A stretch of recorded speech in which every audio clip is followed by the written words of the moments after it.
Anarchy and the Ukulele fans. We are very, very excited today to be joined by the brilliant Opera-lele.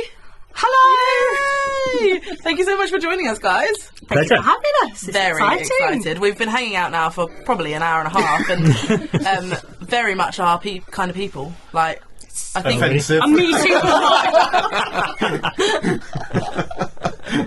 we've just spent about 10 minutes trying to start the video because we were too busy clapping, being silly. Right, I think we're good. We're recording. Let's have a clap before we start. We could do that. Mexican wave clap. Paul won't be able to do this. I'll have to go first. You go first. That was a little anticlimactic. So we're very excited to have you guys here. I should have started it with Opera-lele fans because I mean we've got about 3 fans, so the majority of people watching. No, you just have to say hello to my mum. Hi, mum. Hello, Mandy's mum. Sorry, we don't know your name. We should have checked that first. What's her name? Pauline. Hello, Pauline. Wow. It's going well so far. Well, you just asked me to do the intro, so I've be been more setting specific. up for about 3 hours. I'm done, to be honest. I don't even know why I'm sat here. My head's it's gone now. I've got nothing. So, for anyone who's living under a rock, sum up Opera-lele for us in 4 words. Opera, ukulele. And ukulele. Let's do it in 2 words. Hang on. Opera, ukulele, crossover duo. Boom! Oh, we didn't even rehearse that. No, we don't. You look so pleased. Yeah. But I had to just check it was going well. Just count it out on your fingers. I was slightly worried about crossover, but crossover I'm sure is one I word. think Yeah. it's hyphenated. For the We'll allow purpose it. of We'll this allow it. exercise. I'm just going to knock the gains down. Oh, sorry. No, yeah. What we have to do to every sound guy we turn up to a gig. We did a gig the other week, and it was just a line check. And beforehand we said, the vocals, you'll need to have the vocals low. And the sound guy went, yeah, that's fine. And I sang the first word, and everyone in the front 5 rows went like that. Sonic boom happened. Although actually I've gone solo now that we're... Yes, all right. Hands. See what I did there? There we go. Right, we're good. So we summed up in 4 words. We've summed it up. How did it happen? Well, we always say in the show that there is one word to explain how this meeting of minds came to be, and that one word is alcohol. That's the explanation given. Easy. We were many years ago. Yeah, 9 years ago. In the land of Sevenoaks in Kent. It was. We were performing at a ukulele open mic, doing separate solo So you acts. didn't know each other? No. No. Oh, good old days. And we both did a set, and then we went to the pub down the road from the venue afterwards, and we were having a couple of drinks, and it just, throughout conversation, we realised we both trained as classical singers, and the line was, wouldn't it be ridiculous if we combined ukulele and classical singing and opera? And then we took that idea, I think it was a couple of weeks later. No, I think it was a bit longer. The same person then put on the same event, maybe a couple of months later, and asked us both to do our individual sets, and we both said, yes, can we do one piece together? And we met on the afternoon of that gig. Was the first time we'd actually sung together. Not gonna lie, it was a bit of a blag. It was. And was that the Pizza Express? Yeah. So that was at the Pizza Express Jazz Club in Maidstone. It was a really nice venue. Really Sadly no lovely longer exists, but really nice venue. And we rehearsed in the afternoon and performed it in the evening. What did you do? We did Time to Say Goodbye. Yeah. And we performed it, and at the end everyone stood up and applauded, and afterwards everyone said, you've got to do more of this, you've got to do more of this. And but so we had said in that rehearsal, if this goes bad, we'll never speak of this again. Like, we'll pretend this was just a bad dream. And I think I had resigned myself to thinking, that we would never talk about this again. And then everyone came up to us afterwards and was going, "You've got to do more of this." I was like, "Oh, we've started something." It was just a joke. It was just a joke, guys. Oh, no. And then we started building up a set. Yeah, hence we always say it was never meant to be a thing, because it really wasn't. Yeah. It was just a kind of, oh, that would be funny. And then 9 years later, The here we joke's are. on us now. Yeah. But yeah, that's how it started. It was just a conversation over Yeah. a couple of beers, and I people mean, it must actually... have been more than a couple of Oh, it years. wasn't more than a couple. But yeah, and then it just built it built up steam after that, and Yeah. we've been kind of busy ever since. And people just like the ridiculousness of it, and we do too. Amazing. I mean, we're all about ridiculousness. We are all about it. I mean, as a duo, so there's lots of comedy in your act, but you're incredible musicians and singers. Yeah. Well, Tell me more. I say this because I saw your Game of Thrones rendition on Facebook, Oh, yeah. Oh, yeah. great. which completely blew me away. I thought that was awesome. Oh, good. It was really awesome. Oh, You don't thank know, have a clue what I'm talking about. Well, I haven't watched it, but I did see on your Facebook that you had done a Game of Thrones thing. I just but you didn't bother watching it. I think That's rude. Sorry. We were slightly late to the party on that. We recorded that about, I don't know, 2-3 years after Game of Thrones was massive. So Yeah. when we did the first performance of it, we were like, "Guys, we're going to do a theme tune of a show." I don't know if you've heard of it. It's called Game of Thrones. And everyone was like, "Oh, you were a bit late to the party, but it's still a very good arrangement, so we'll go with it." We do that. We do 2 songs from the show Nashville, Oh, nice. which when we ask our less and less people every week Yeah. know the show. Whatever, last show. Last show, one lady was like, Yeah. "Woo!" Yeah. I think it finished in 2018 or something like that. It's I like, don't think I watched it until after it had finished. No, you didn't. No.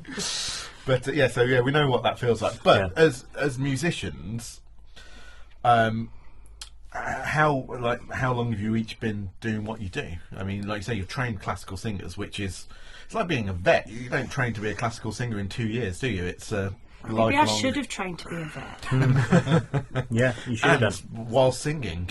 Yeah. Singing vet. I'm regretting my life. I mean, there are some cats that I can... Veteran. Oh, no, anyway. I was going to say you wouldn't be here now, but actually we use a vet for Paul, so it would have still Yeah, it would have worked out. Go on, you go first. I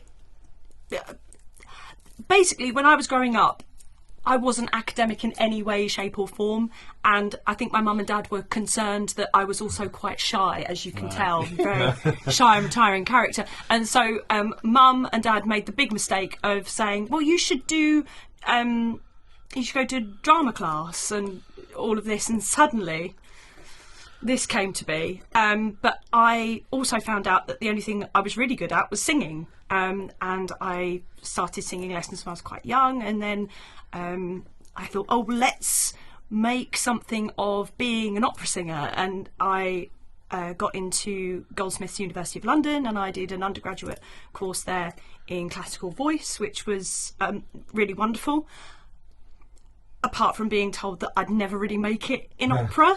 And so I went, okay, that's fine. I'll still do the degree and I'll get it. And then I'll go into... I realised I was spending too much time in the drama department putting on musicals. So I went, do musical theatre. Went and did a master's degree at Central School of Speech and Drama.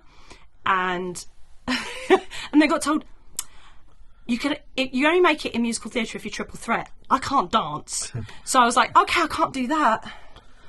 Right, I'll still do the degree, it's fine. And then, after that, I just went into different worlds and tried loads of different things. I was in a metal band for 7 years. I was in a folk band for a few. I was doing theatre and education. I was doing loads of improv theatre. And then I got into immersive theatre. But during all that time, I also wanted something for myself, and that's when I picked up the ukulele. So something that George and I always say is that singers first, ukulele players second. So I very much was theatre and music were always hand in hand for me.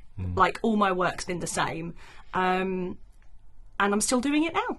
So that's where I'm at. Go on then, impress them. No, not at all. When did I start? I mean, since I was 4, I guess. I grew up in church choirs, sang in Ely Cathedral Choir in Cambridgeshire for 5 years as chorister. Stayed there at school, so carried on singing in the choir when my voice broke. Went from there to the Royal College of Music and studied trombone. Weren't expecting that one, were you? But I did trombone and singing. Ukulele. And ukulele came much later. Finished there, did all sorts of stuff as a freelance musician in London, predominantly as a trombone player, because at the time I was still quite young to be a singer.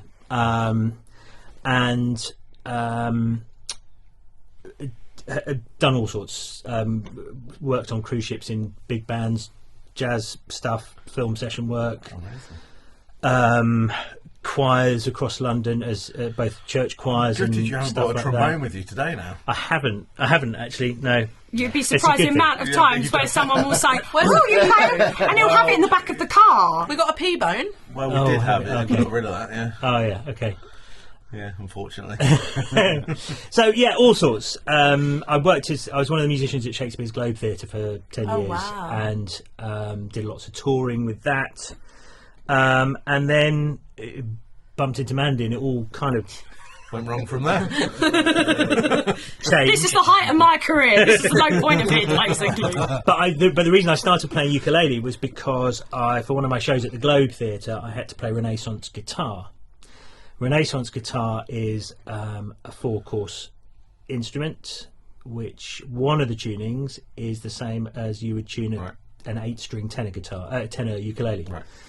And so a friend of mine who's a fantastic lute player said, get yourself a ukulele, learn how to play ukulele, you can then transfer all of that onto a Renaissance guitar. So that's how I started playing ukulele, and then I realised it was quite nice to be able to sit on the floor with my kids and sing songs and stuff like that, rather than sit at the piano, or the trombone isn't that practical when you're just doing nursery rhymes with children, I found. Sending your kids to sleep. Yeah, it doesn't. Watch the wind blow through there. Yeah, it doesn't do quite the same job. Yeah, so there we go. That's Oh, awesome. where we've ended up where we are. I'm realising throughout this that me and George could be brothers, because we look practically the same, Yeah. in that we've got glasses and Handsome. beards. You're annoyingly talented. No, I was going to say, but I used to play the trombone as well. Ah. I did at college. and Different university. kind, eh? Unbelievable. Unbelievable. This is where we've got to. 5 minutes in. So how do you decide what you're going to play? Do you just try something out, or do you hear something and think, let's give that a go? Or Yeah, there's a lot of texting back and forth sending a Spotify link going, we should do this. And then a text back going, how on earth are we going to do that? And then we meet up and give it a try. And a lot of the time we'll try something, and if there's nothing to be had in that arrangement, then it just gets binned. And I think because for some reason no one else is doing what we're doing. Who knew? That, you know, we're not worried about anyone else doing the materials, and we're creating the arrangements ourselves. So if it doesn't work, it doesn't work. There's no pressure on it. And also George works on the arrangements really, really hard and makes them work for both our voices and ukulele, because, you know, a lot of these pieces are normally played by a massive orchestra, and now it's just us and 2 ukuleles. Sometimes it works, sometimes it doesn't. But the next challenge is also going, what can we do to bring the funny as well? We always say that the music is number one most important.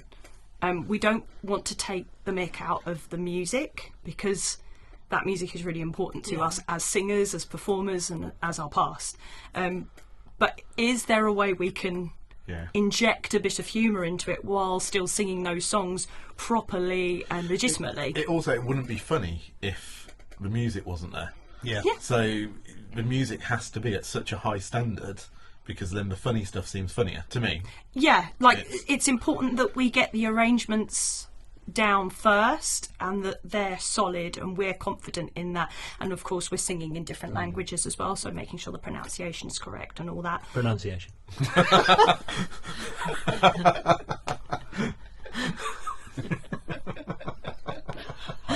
Hi. Go on, as you I were. think George and I are actually more. As you Just if were. there's one word you don't want to pronounce wrong. Pronounce. Why have we been doing this for Go so on, long? go on, keep going. You're doing really well as well until then. Thanks, cheers. So- yeah, get the music right and then bring in. Oh, sorry, is that a Ooh. problem? Yeah. Ooh! So actually, when you're arranging them, do you come from a singing point of view first and then the ukulele, or together, or the other way around? Well, so because we're singers, that's the bit we can do more easily, Right. in a lot of respects. So usually the first job is work out whether the original key is good for us vocally, because sometimes we're singing songs which aren't, because I'm a tenor and Mandy's a soprano. Sometimes we're singing songs that we have to adjust the keys Right. to suit our voices. Yeah. And it's then making sure that we're not suddenly finding ourselves in C sharp minor. Yeah. What's that? Yeah. In fact, that would be fine. We just put a capo on. But, Tell you what. I know, but so a bit of both, really. Right. I mean, it's making sure, obviously, because the vocals are our strength, Yeah. making sure that whatever key we're in, how the arrangement works, is best for our vocals. Because it's important, because then we can sing loud when we get the ukulele bit wrong. Oh yeah. Yeah. You can always The tell louder when you one of us sing, made a the less mistake. you can hear. Yeah. Yeah.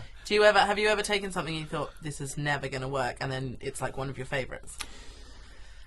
We've taken one that I didn't like at all, and it's become one of our favourites. Oh, I Because- love it when but- that happens. But only because we did it for a bit, and then I said I don't want to do this anymore, so we shelved it. We went to the back of the pad, and then we had an idea for a gag, and I said that song would be perfect for it, and so it came out of retirement, and we're still doing it now. It's one of our kind of most popular ones, I think. But I don't think nothing ever gets that long. If it doesn't work, usually if it doesn't work in the rehearsal room, it doesn't make the set. If it makes us laugh, then we know we're onto something. We've been rehearsing a new song at the moment, and we were in the rehearsal room. We started with it, and we were going, maybe we should do that. It's really funny. Okay, let's try it. And then suddenly one of us will go, and then burst out laughing before we've even explained what it is, and then we know, okay, that's leading to where it needs to be. Because there are some songs that have gags built in. So there's some songs that we do where the gag is happening while the song is being performed, but not all of the songs. A lot of the songs that we do I suppose the stuff that makes us laugh happens between the songs. But often we'll think of a song and go, there's got to be a gag that goes with that song. There's got to be something. What can we do with that? And maybe there's just a half-baked idea that we can then try out. But also, it's not about finding a gag in every song, Yeah. because that would be repetitive. And we do have some songs that we just. It's finding like the ebb and flow of a set list. We're all aware of that. It's finding those high moments and the lower moments, and finding those points where we can just go, do you know what? We're really good at what we do, and we're just going to perform something for you now. And then that, for us, it's a nice moment just to relax, I guess, and just enjoy the There's music. people sit there waiting for the gag. Yeah, well, probably. Some people have said that. They were like, oh, you did that song, it was so beautiful. I thought something was going to happen the whole way through, but... Do you ever find yourselves too funny and struggle to not? Oh, we're always too funny. We've got to dial it down for audience. This is a loaded question because of how funny Abby finds us. And I just get the giggles sometimes. We often will. Nothing but if it doesn't make us laugh, it doesn't go into any gags. Don't go into the set. Although, I mean, a lot of the spoken stuff happens organically. Yeah. So there's a That's few. when the giggles There are a can few, and it tends to be the spontaneous stuff. Tends to be. It either stays or it doesn't, and there's one in particular, and I don't need to tell you what it is, but there's one in particular where Mandy and I are sharing a ukulele, and we were in the middle of a field in Kent at a folk festival, the Pig's Ear Folk Festival, Pig's Ear Folk and Ale Festival, and we were very much not a folky act, but we had ukuleles, so that was near enough. And we were in this tent performing, and from nowhere, this aside came to me, and normally I think of it and then I'll run it past Mandy afterwards. But this time you I just went straight in hell for leather on that one. And actually, it worked really well because Mandy just lost it. She absolutely corpsed. And of course, I'm very professional most of the time. Most of the time, and so of course the audience loved it because she had genuinely gone. And so afterwards, we kind of had a bit of a discussion and decided that that gag has got to stay in. Yeah. But then, unbeknownst to me, Mandy had then before we then performed it next, Mandy had then come up with a reply. So so these things we often, like to keep each other on our toes, basically. Yeah, we like the odd aside. Yes. Yeah. So introducing the comedy into it. So presumably, when you did the first kind of gig at Pizza Express, it was just straight up ukulele, and was the comedy there? Because you're funny guys. You made us laugh like loads this morning. Like how did you get that in there? Did it happen naturally? It did happen naturally. So our first gig after Pizza Express, we got booked to play Gnuff. I thought that maybe that would be a small stage within the festival. Not many people see us. It's a nice, gentle. No, we were playing on the main stage before Danielle ate the sandwich, which was she was the main act of the weekend. Everyone was going to be in the seats like ready for people. her. It was full. It was absolutely full, and we were backstage just about to go on, and all we really had was a 20-minute set of songs. And we were just going to straight perform them. And I'm quite happy and honest to say I was terrified. I was backstage and I just was so nervous. And George, Slapped you. I didn't, just Before the Facebook. I didn't. Metaphorically. No, but George was really good. He sort of said to me, right, draw on your acting experience. We're going to just be characters. Let's just have a bit of fun with each other, and just if we do digs at each other, and let's just naturally do that. And we did. We got on stage, and I just put on a character. It was myself, but just slightly embellished, and we both did that. And then it went really well. Like, it was a great first big gig for us. And afterwards, we both said there was a lot of magic in the banter that we naturally had. Yeah. It was very unscripted at that point. It was very much whatever was coming out of our mouth at the time. And then we said, okay, let's develop this. So I'd say that by no means we started with comedy as the idea, but it certainly helped me to get on stage and perform it. And then it became part of the trademark, basically. Do you ever have something in your head that is really funny, but you can't say it because it's too, and you have to stop yourself, or does it come out? I mean, I have lots of names for George that I can't say on stage. That normally. happens a lot. Yeah, because I mean, about 90% I can't say. Yeah. The thing is, a lot of the audience will say to us afterwards, "Oh, that look on your face, Andy. I know what you were thinking." I feel like this is directed at us because we have no filter, do we? Yeah, what, from Paul? Yeah, it just comes out on stage. Definitely, yeah. It was a hint. Is there a reason we're sitting in between you and them? I've just realised this now. I was going to say, we have no filter on stage, do we? It's just no. whatever pops into my head comes out. Yeah. I often think that. Yeah. I often think that. Yeah. But there are times when, as I said, when one of us will think, oh, that would be quite funny, and often it's because of the audience. Because you know what it's like. You feed so much on audience response to stuff, and especially because we go in. The song that we open with is quite hard hitting, and it's kind of for people who've never heard us play ukuleles and sing opera before, they kind of go, oh, whoa. I mean, you'd think with the name of Opera-lele that it works out what was going to happen. So when you do the Bracklesham weekends, that we'll come on to in a little bit, you have a late night cabaret where presumably your inner monologue can just say what it wants. Yeah, yes, we do. So on the Saturday night we have a. When do we start it? 11 o'clock, 11:30.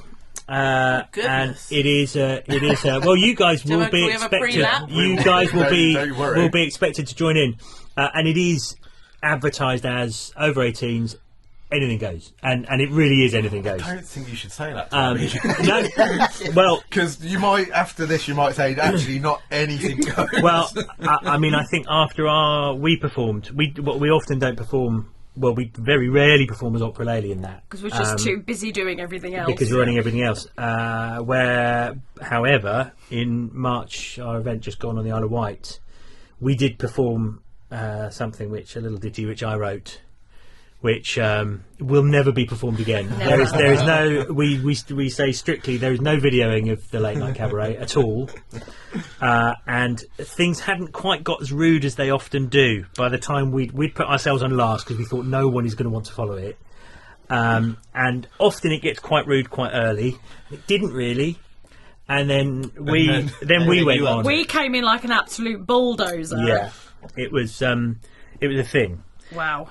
But yeah, that's an opportunity for us to But we can make it rude early. That's allowed immediately. Oh yeah, Okay, right. Absolutely. We'll be fine. Yeah. We'll be fine. No, I mean it is anything goes, and we've had all sorts. I mean, I think our absolute favourites. No, I'm not going to name check them because they probably don't want it to. But what's really nice is when you get performers who really are not.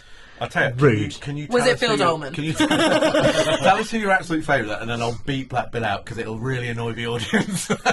Okay, they just won't know. Well, they're brilliant. Well, it was, and they've done it a couple of times now. It was who absolutely would not do that. It's not their act at all. Not in their act at all. And actually, when they do it, it's even funnier for it because you can see that they're uncomfortable. They're squirming, but yet they'll still do it, and they will very happily say they will only do it for us. It's the only time they will do those songs. Yeah, let it get filthy really nice. For you guys. We can get naked again. Yeah, you can get naked. Paul can join in this time. Great. Why don't you? So let's move on to you guys. Also organise festivals, don't you? I think he's in charge. You know I'm in charge. Well, there was an awful silence there while everyone You looked at filled me. it, mate. Yeah, Keep going. I believe in you. Come on. Thank you. Yeah, exactly. Yeah, Go on, edit Paul. that out. So you also run festivals, don't you, as well? And something I wanted to ask you, because you sometimes perform at them and sometimes don't. How Sorry. stressful is that? Is Paul trying to get a slot? Paul had a slot. I've had several slots. Get some Like slot. that. Yeah. We'll come on. We've got a slot. Yeah, We'll how come do on to you that. how do you feel about performing at them as well as organising them? At our own Stressful. events. Yeah. Really stressful. I don't like it. Strikes me as beyond stressful. We don't. Well, we don't actually do it that often. Right. So I think we're about to do our 9th Yep. weekend, and I think we've only performed at 3. And Right. one of those was because one of the acts had dropped out on the day of the festival, and so rather than getting stressed and trying to book another act, we said, well, look, why don't we just do a set? It was an easy way to fill it. But you should have heard the groan from the audience when we told them that night. We're going to have to step in, guys. Oh, okay. So it's quite useful because it means we've got kind of built-in depths just in case someone doesn't turn up. But I mean, it does add more stress because I do the sound for the events, so and Mandy does most of the comparing. So it means that it's just another thing to have to do. And we're starting from really early in the morning, you know, making sure everyone's happy at breakfast and going into making sure that workshop sheets are out and making sure everyone knows where they're going to be. So we're starting from sort of quite early on in the evening, especially on the Saturday when we've got the late night cabaret. It just becomes a really, really long weekend overall. So, and also when we took on Bracklesham, we said we really wanted to showcase new acts as well as, you know, regular acts that people know and love. Rather than us. Yeah, it's basically true. Yeah. Yeah. So it's something that we do, something that we will do. Yeah. But not every time. I imagine the audience kind of want to see you, though. Yeah, don't I think they do, don't they? Well, it's well, what's really interesting is that we're at the stage now where we've done a few where we haven't performed, and there are members of the audience who don't realise that we're performers, Right. Because if they come along just to the Bracklesham events, they see us as we're just hosting it. So we're just up at the front introducing everyone and making sure that everyone's got their workshop sheets and stuff like that. It was a few Brackleshams ago where we do a couple of jams throughout the weekend, and George and I were up the front and we were leading this jam. And famously badly. Our jams we are are so terrible. bad. We are so bad. But a couple of hours later, one of the guests came up to me and went, "You've got a lovely voice. Have you ever thought about doing something?" Here's my card. Facebook.com/the Opera-lele. Off you go. I love those kind of compliments. We had at our first ever gig, which was at the Vale, wasn't it? And the lady came up to us and she went, "Oh, you're not far off the ukulele orchestra." Great. No. What did she say? She said it was even funnier than that. I can't remember what it was. It was a nice compliment, but it was kind of Backhanded. like, you're not quite. Yeah. We had one close to that. They were like, this guy came up to us after gigging and went, "Do you know of the Ukulele Orchestra of Great Britain?" And I went, "Yeah." He went, "Good."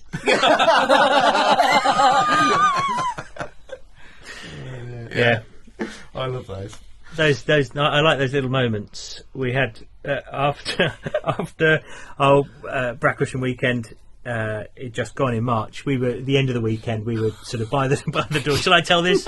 Shall I? Oh, you've got to. Go on. So I mean, I think it is quite funny. So we were standing there saying goodbye to everyone as they were leaving, and just generally saying, "I hope you've had a nice weekend. Enjoyed it." And this lady came past who had never been to one of our events before, and we said, "Have you had a nice time?" She said, "Oh, I've had a lovely time. Really enjoyed myself." And I said, "Oh, good. Will you come back again?" And she went, "Will I come back again? No, I don't think I will."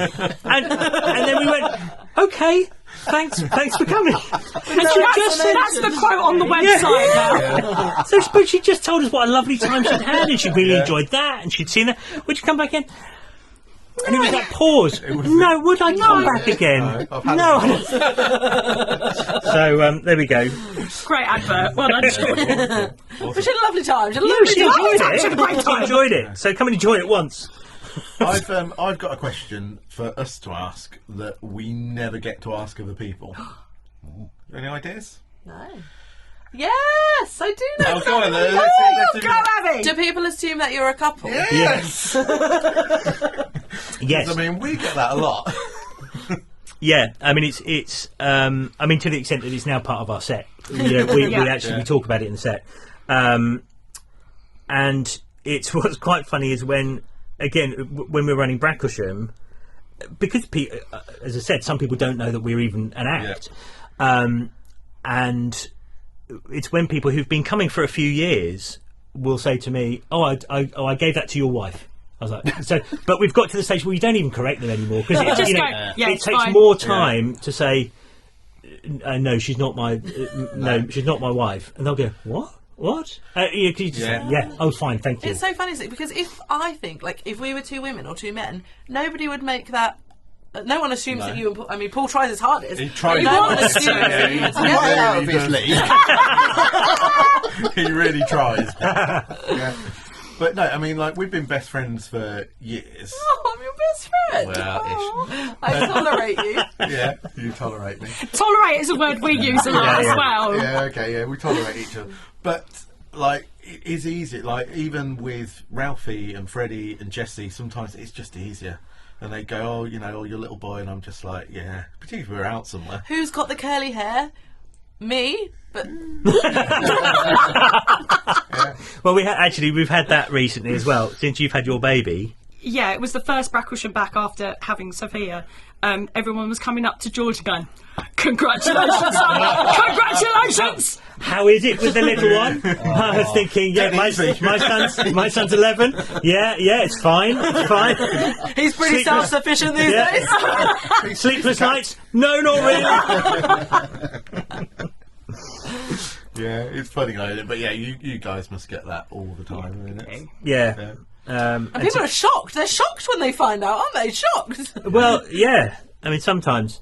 I mean, there are years where we probably see more waking time with each other than we do with our respective husband and wife.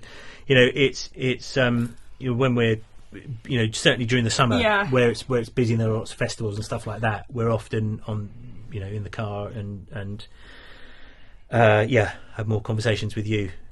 If you were together, would you kill each other? Because that's what we always say. I think so. And that's like what we don't get that people don't see is that like we argue like brother and sister. We don't.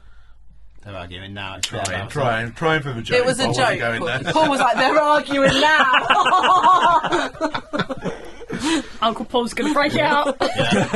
Yeah, I'll step in. I get asked a lot if you two are a couple. I know you do. And I always say just to annoy and then shed a little tear of jealousy. I mean, it's interesting because of how we are on stage, and because on stage we're quite combative, and we're always having digs at each other, and I just don't know why people. Why is your bum that hot? It's very sweaty. But it was very sweaty. These are very full. These are my new joggers, and they're like not wearing anything. Yeah. It's bizarre. This is why people presume. I mean, you're not helping. You're not helping the situation. We don't help. But do you get annoyed by it? By people thinking we're married? Yeah. I just am not bothered by it anymore because I go to say we're not. Yeah, fine. I mean, it is something that because of how we are on stage, we have had a number of occasions where we've come off stage, and people, because we kind of we sort of insult each other quite a lot on stage, and often people think that therefore when we come off stage they can insult us. Oh my goodness! And so we have had that at festivals where people have been quite unpleasant. I mean, thinking that they're being really funny. Yeah. And actually, sometimes when you've just stepped off stage, the last thing you want is someone calling you whatever they've called you. And in some ways, it's nice because it means that we've drawn them in. They feel like they know us. Yeah. And also, I mean, that's the kind of thing when for any performer, I think, is that the audience feel that they know you better than they actually do. There's been many times where I've had to go, oh no, I insult him, not you. Yeah. Like, that's my thing. That's what I suddenly all the protectiveness comes out. I'm like, no, that's my job. You just watch. Or but we did kind of realise that that was the expectation. People expected us to be always bickering, and even if we weren't on stage. We are. And so we did realise that as we arrive, if it's a weekend festival that we're performing at, we did realise that we needed to basically, as we got out of the car, we said goodbye to each other as George and Mandy and went into Opera-lele mode, because it's because the expectation is that we're always going to be digging and and that's fine, and we kind of know that that's the procedure and that's what's going to happen, and then we get back in the car at the end of the weekend and go, how was your weekend? Isn't it? From the second you get there till the second you leave. And I think that's the difference between, certainly for me, coming to this as a stage concert musician, it's completely different, because when I go on stage playing anything other than ukulele, I'm me. And I'm assuming no one's insulting you either when you come on stage. Not so frequently. Not so often. You've only just started playing. I get that quite a lot. But that was an interesting. It was a bit of a revelation, I think, when we had. It wasn't anything we'd predicted. I mean, we hadn't.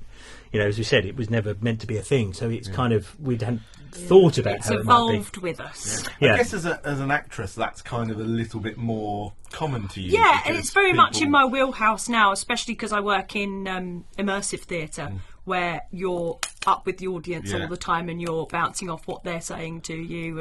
And so for me, but it's also a bit of a protection as well, because...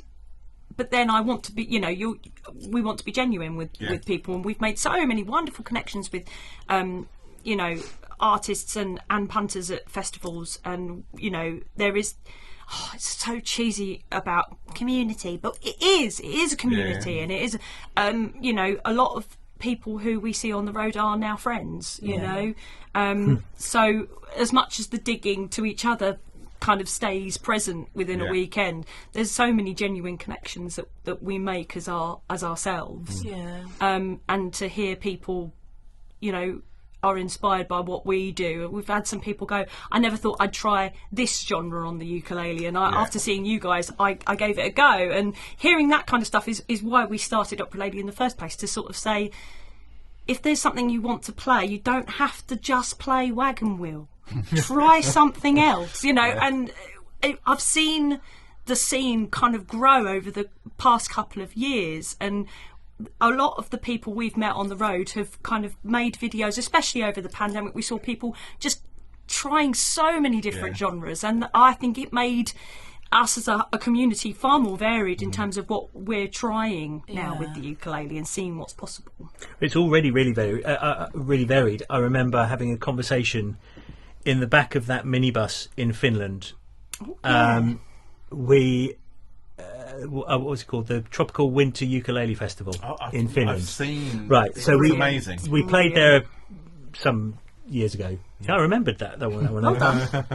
And there were a number of us playing, travelling over from the UK, and so they sent a minibus to the airport to pick us up, and it was. I mean, let's just say the minibus wasn't as big as it needed to be for the number of people and stuff. Yeah. And I remember sitting opposite, knee to knee, with Phil Dolman, festival favourite. Phil Dolman was going to be there. As you started this story, I was like. But we were literally sitting knee to knee and with suitcases piled on the top of our legs. You know, so we were literally talking to each other across the top of these suitcases. And we had this conversation. We were talking about, you know, our musical backgrounds, really, because although we knew each other, you know, you just don't kind of know where people's journeys have been. And we genuinely sat and said, if it wasn't for the ukulele, despite the fact that we were both professional musicians, we wouldn't have met. You know, our worlds are so separate. You know, he kind of, you know, cut his teeth playing in pubs and that kind of stuff, and I was in concert halls, and there's no way that we should, on paper, be friends. And yet this, you know, ridiculous instrument has kind of, you know, has brought us together because it is being used for so many different genres and for so many different styles, and in a way that very, very few other instruments can demonstrate that. It's certainly in a festival way. I mean, there aren't that many festivals for a single instrument. You know, other than ukulele. I mean, you get some guitar festivals and things like that, but on the whole, you get a music festival. Well. It'd be like a classical guitar. Exactly. Or you go to a classical music festival or a rock festival, or you know. But to have a whole weekend made up of different acts. I mean, I think it's fascinating, and I think really that's why it has grown and continues to grow, because we can kind of drag into that community people from all walks of life and with all different ages as well. Do you see a big change in that sort of community in this country since you started? Because I mean, it's people talk about these waves of the ukulele popularity, but it seems to kind of it's settled at a point now, I think, where it is popular and it's okay to be popular. There's still lots and lots of strum-alongs happening and things like that, but there are acts like yourselves and new players coming along, people like Amelia Coburn and Zoe Bestel, who are singer-songwriters using the ukulele, but they're not a ukulele act. And well, it's interesting that you've picked those two people. It follows on to a conversation that I think we had off camera beforehand about new acts, because Amelia and Zoe have both been around for much longer than we have. Certainly Zoe has. I think Amelia was a similar time when she kind of appeared on the scene, if you like. And I think you're right. I think probably neither of them would bill themselves as a ukulele act, despite the fact that they both play ukulele. And there are a few acts that we've come across in our mission to try and find performers for the Bracklesham ukulele weekends, that we've bands that aren't ukulele bands, because there seems to be a certain stigma attached to it. And in fact, there are performers who I know who have started out with a name that has ukulele in the title and have actively changed their name to enable them to be a bit broader with their appeal. Helped them get more work. which I think is sad because I hate that the ukulele is still considered, I think, majority as a bit of a dirty word. Yeah. But I do see this kind of, since we started anyway, a growth. Yeah. Because, You should get to the doctor to check that out. sorry. I think people are being more exciting with the ukulele. Like, people are trying to push boundaries. When we came in, everyone was like, "Oh my god, opera, ukulele!" So it made people go, "Well, what else can be achieved?" And I think we've seen it. We've seen acts like Plastic Jesus who do a lot on the ukulele scene, but have really are smashing it in the comedy scene right now. Like, winning awards left, right and centre, and rightly so. Their songs are brilliant. And seeing them move from the ukulele world into comedy has been fantastic, and I think really important as well, because it's pushing. You can stay within the ukulele world, or how can you push to go further and reach more people? And I think that they're a brilliant example of doing that. I mean, we've always done a mixture of stuff within ukulele festivals, but we're also booked quite often for more serious arts festivals as a bit of light fluff, really. As a lighter, we've done the Canterbury Arts Festival a couple of times, which is quite a serious, quite a highbrow festival. And played the Spiegel tent, which has been a lot of fun. But that's quite a common thing. It's got to be nice, though. Well, it's really nice. Introduce people to something that they're not quite expecting. Well, and it is. What's really nice is when we get people coming up to us afterwards, and this does happen more frequently than maybe I ever think about. But it's when people come up to us afterwards and say, "I don't really like opera, I don't really like ukuleles, but I really enjoyed that." And actually we kind of go, well, actually that's fine. I feel like we've ticked enough of the boxes there. And in fact we had that after our very first performance at Gnaff. People came up to us afterwards and said, "Oh, I hate opera, and I was only there because Danielle Ate the Sandwich was on next, but I really enjoyed that." And it's we don't set out to educate people, and a lot of the stuff that we sing would be classed as popular opera. But it's always nice if you feel, you've kind of. Have had a couple of people who've said, "Really enjoyed it, and you know what? It's inspired me. I'm going to go and buy an opera ticket to go and see the opera." And actually, and you kind of think, well, even if they go and see one opera, then maybe it's just opened their eyes a little bit. Well, that's awesome.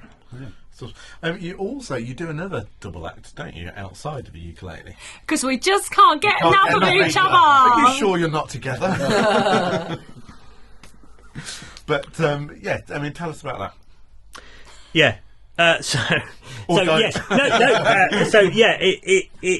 That kind of so it's side by side. It's a jazz duo. We do. We're a little bit like the little postmodern jukebox, basically. Love. So we take contemporary songs.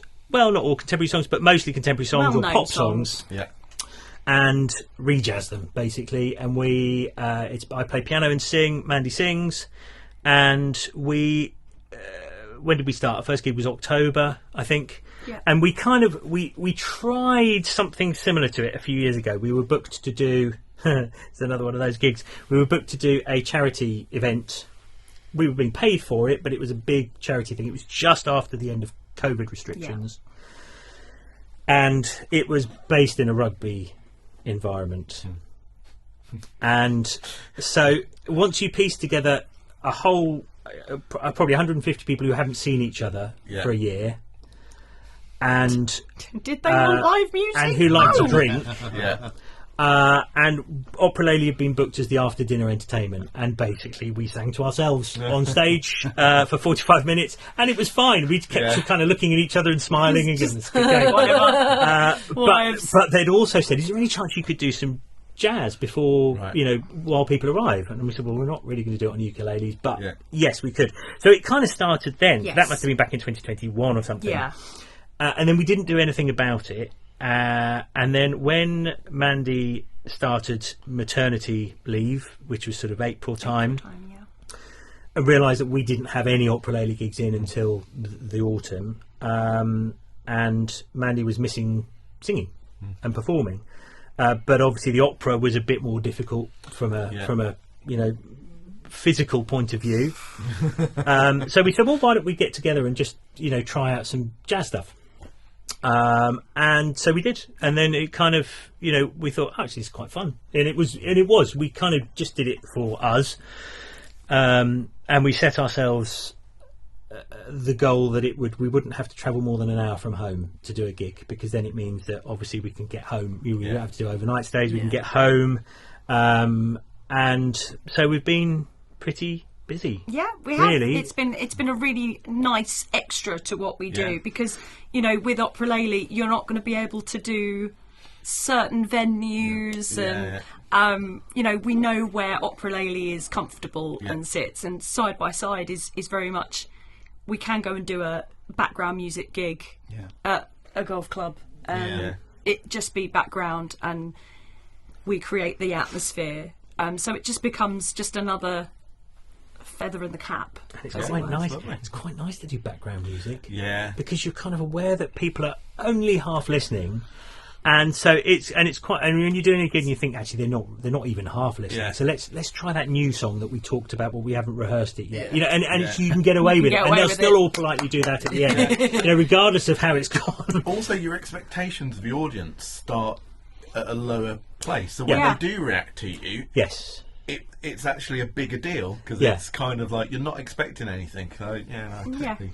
So I think we've started calling it Bartle and Harkett Enterprises, haven't we? we need So to do Opera-lele side by side and Bracklesham Ukulele Weekends. Yeah. I think that's the products now, isn't Next it? year, the world. So Bracklesham, Isle of Wight was a few weeks ago. Yes. Which looked amazing lineup as well.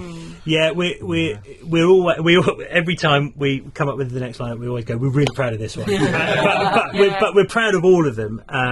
So that was a couple of weeks ago. Jersey coming up next. Is coming up. It's the 17th to the 20th of May. Look, I've got the date. Well done. Yeah. And we've got Elizabeth Pfeiffer is coming over. Plastic Jesus, as mentioned. Amazing. And Percy Copley is coming over from France. The Jersey ones are a smaller scale. So we for the ones in Eastbourne, which is October the 25th to the 28th. You've got some very good acts. We have, We've also, we've gone through the list. We wanted to showcase a really great band. But you couldn't find one. So we got Anarchy in the Ukulele. So in fact, October is our 10th Bracklesham running it. Wow. Yeah. And is the 19th Bracklesham event to have happened. We pushed the boat out a little bit. So we've got Mike Hind coming over from Bermuda. We've got Tricity Vogue. We've got Phil Dolman, your friend of mine. I love Phil. We've got you guys. We've got the Hedge Inspectors. Yeah. We've got fantastic Emily Lier, who is a folkie. She's new on the ukulele scene. And then we also have Andy Webster, who's from the Warehouse of Thieves. I always need to remember what they're called these days. From the Warehouse of Thieves, Andy Webster, and he runs workshops alongside the other performers who run workshops as well. So he's there with the World of Uke stall. I mean, other than us, that really is an amazing lineup, isn't it? And Jeff Japers. Jeff Japers, who is very, very funny comedian, ukulele player as well. He's kind of our bonus extra. So we kind of, as I said, because it was our 10th, we kind of thought, let's push the boat out a little bit, and then we've and we're nearly sold out. So if you would like to book, make sure you book very soon. Yeah, we have literally got about 15 rooms left or something, something ridiculous. And it's a great atmosphere. The way that the hotel's based in Eastbourne is just we're all together. We eat together. We can't wait. Jam. Away from the family for 4 days. It's a dream. It's a dream. It's a dream. And some good 2p machines on the pier over there. That's true. 2p machine. That's true. Remember one-armed bandits? They don't have them anymore, but don't know. Like a fruit machine, but you had a big lever that you'd pull down. It's called a one-armed bandit. I mean, you are going to Eastbourne. Let's just set our sights low. We go to Yarmouth quite often, so we're at the bottom. No, Eastbourne's good. I'm going to stand up for Eastbourne. I like Eastbourne. It's great, and the hotel's fabulous. It's right by the pier, so literally the pier is across the road. Awesome. Beach is there. It's nice setup.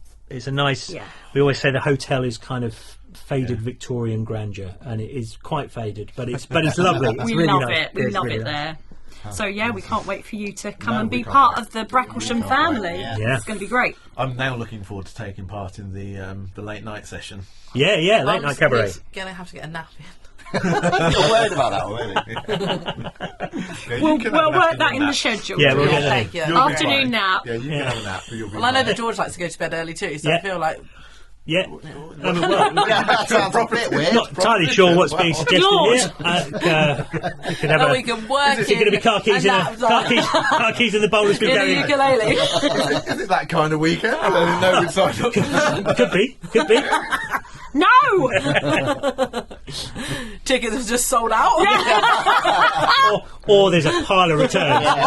Any of the Bracklesham shows or festivals? If Weekends. Weekends. We're quite particular about it because a festival is a very different vibe. Yeah. And actually, the weekends that we have are, well, Paul's been to a couple.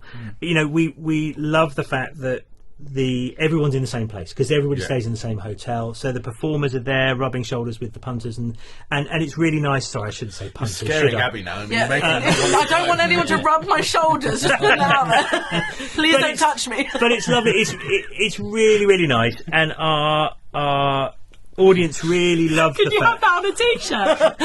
Hi, I'm Please don't rub my Abby. Please don't shoulders. touch me. That's a very good idea for you. Yeah. Getting some merchandise, guys. Good work. Shall I carry on? Sorry. Sorry, George. Sorry, George. I'll do the sales pitch. You just There's the relax. teacher voice there. Sorry. But yeah, I mean, we do make the distinction between festival and the weekends. And in fact, we rebranded it when we took it over. It used to be the Bracklesham Bay Ukulele Festival, Right. and we toyed with completely changing the name. But because we had a lot of loyal regulars anyway, we wanted to keep the Bracklesham bit in. So even although that confuses a lot of people because it's nowhere near Bracklesham. None of our events are anywhere near Bracklesham because we've got March on the Isle of Wight, and then we've got Jersey in May, which is coming up. And if anyone wants tickets, there are still a few tickets available for May. You can go to www.iowtours.com, as in Isle of Wight Tours. Yeah. That's the company that we work alongside. You know, and it's great to have that environment and to be able to Very special weekend. It's like a big family, isn't Yeah, it? It's it a different is. vibe. And I mean, it does sound like a cliche, and we do call it the Bracklesham family, and it is completely cliched, but it's true. And we have a lot of people. What's really nice is a lot of people who come back year after year after year, and they only meet up with their friends at our events. You know, they don't see each other between time, and yet they come back, and it's like they only saw each other yesterday. And it's a really lovely thing. And we do have people. Not everybody says, "Would I come again?" You know, most people don't think twice. And although we announce our lineup each year for the following year, which again I think is unique for ukulele festivals or weekends. Weekends. You know, I can't think of any others that will announce it 12 months in advance. It's because we like people to know who they're booking for, you know, who they're going to see. And, you know, is Phil Donnan going to be there? Is usually will. the question. Always the answer. Can I just say, we love Phil. We do. Oh, we give him do. a lot of stick about. We do it to his face too. Yeah, so. yeah. That's right. He told me he Phil's doesn't great. watch these. Yeah. But you know, we like to let people know who they're booking tickets to see. But despite that, we'll still have. We only announced that on the Sunday night, so the closing night. But despite that, we'll still have people booking tickets on the Friday and the Saturday for the following year, even though they don't know who's there. So that, you know, that's great, That's and that's really amazing, yeah. nice. And the room's locked, don't they? They can. Okay. Yeah. Abby will have a chair up against her. I'll bring some hazard tape. We'll cover it, babe. Don't worry. I got you. Yeah. But no, I mean, I can't wait. I think we're going to have so much fun. So really looking forward to that. We're going to have a performance from Opera-lele at the end of this video. So that's what we're going to do next, I think. We're not going to have lunch next. Oh, we're definitely having lunch. Everyone who watches our shows knows that food is a big part of what we do. It's the only reason we're here. It's the only reason. Yeah, that's the only reason anyone's here. Yeah. So lunch pizza next. And then we'll have a performance from these guys. Nice. Yeah, thank you so much. Thank you very much. Honestly, Thank you. I think can you just come every time I think. Add Yeah, them yeah, to fine. Add them to the channel. Yeah, Yeah. we'll be We're here. on. Yeah, perfect. Anarchy in the Opera-lele. Yeah, much better than insert name of previous guest here. Anyway, yeah, thank you so much for joining us. Thank you. Thank Thanks you for having having us. us. Cool. Most welcome. And we'll cut it there. You're most welcome. You're most welcome. The thing is, he doesn't say much, but what he says What I really say hits is home. it matters. Quality. It matters. We're about quality. Oh,